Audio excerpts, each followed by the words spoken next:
Madam Chair, eminent religious leaders, all dignified personalities present, brothers and sisters in faith, ladies and gentlemen, I am most humbled to represent His Eminence the National Chief Imam, Sheikh Dr. Othman Nuh Sharwitu, at this gathering. And I am particularly glad that we are here, not only to celebrate tourism, but also to highlight to the whole world the importance of religion in nation building. Indeed, our nation, the Ghanaian nation, is a secular democratic nation. However, religion finds expression in our nation building. And that is why perhaps our national anthem starts with God. God bless our homeland, Ghana. And our national pledge ends with God. And so help me God. We are told by very eminent lawyers that the preamble of the 1992 Constitution, the supreme law of the land, contains God. Therefore, in spite of our secular democratic status, we are chiefly godly and therefore religious. And that is why His Eminence the National Chief Imam is particularly glad that beautiful souls, men and women, have decided to come together under the banner of Interfaith Tourism World. This is indeed a novelty. This is indeed a creativity. This is indeed a value addition to conventional tourism.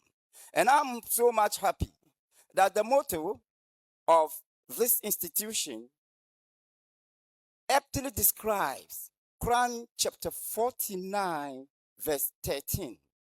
Let me repeat it, and then we can look at the Quranic verse so we can establish the symbiosis between the motto and the Quranic verse.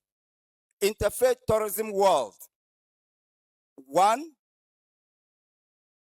Interfaith Tourism World. One people, one world.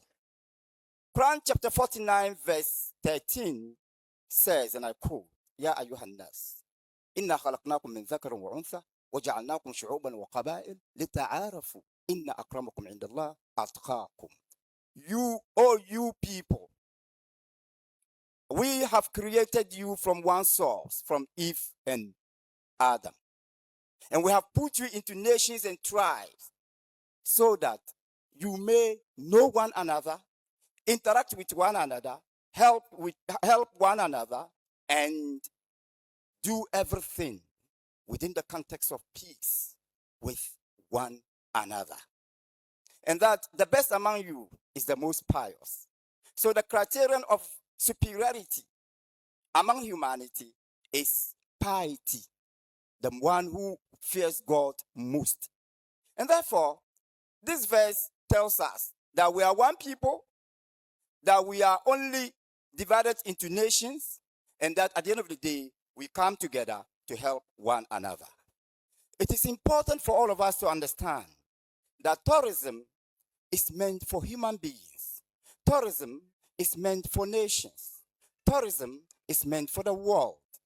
And it is important for all of us to understand that the religion, every religion, is supposed to be service to humanity and service to God.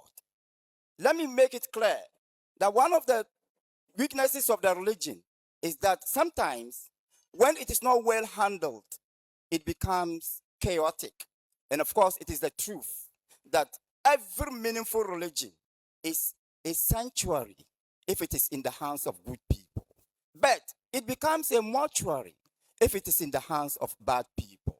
And that is why I am so much glad that Ghana has been blessed with very concrete presence of two leading Abrahamic religions, Islam and Christianity. Together, we have our traditional religion, the African traditional religion. And of course, you will agree with me that wherever you go, Ghana is mentioned as the home of interfaith harmony.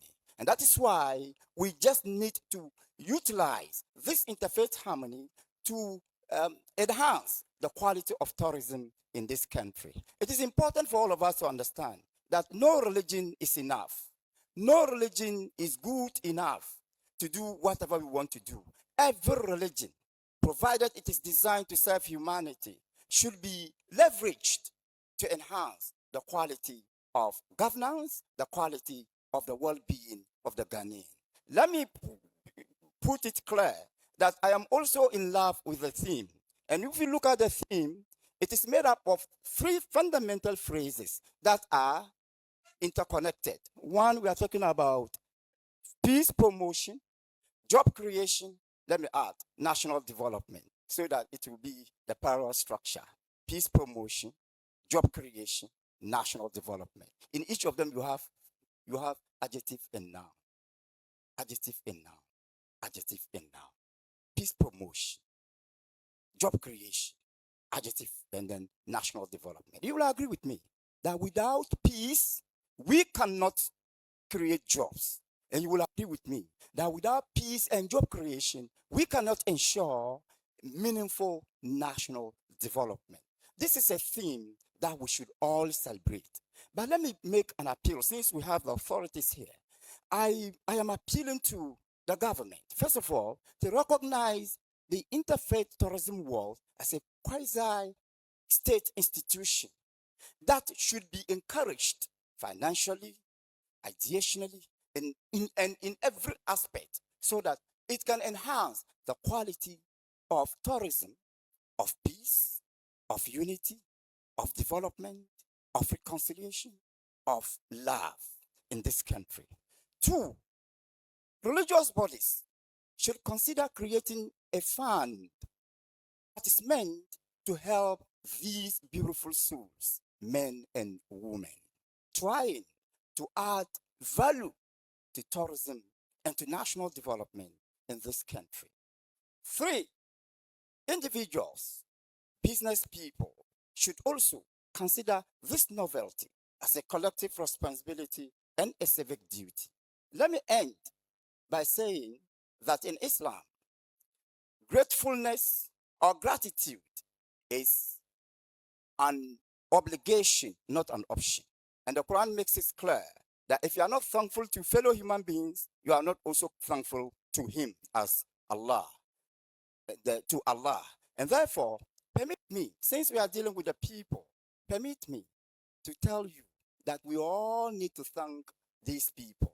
And I want to believe that we all have a responsibility to play to promote the interfaith tourism world, so that it will continue to highlight the need for peace promotion, job creation, and national development. I want to believe that we can all play our roles as individuals. And when we do so effectively in the end, we will not remember the discomfort of our individual struggle, but the comfort of our collective success.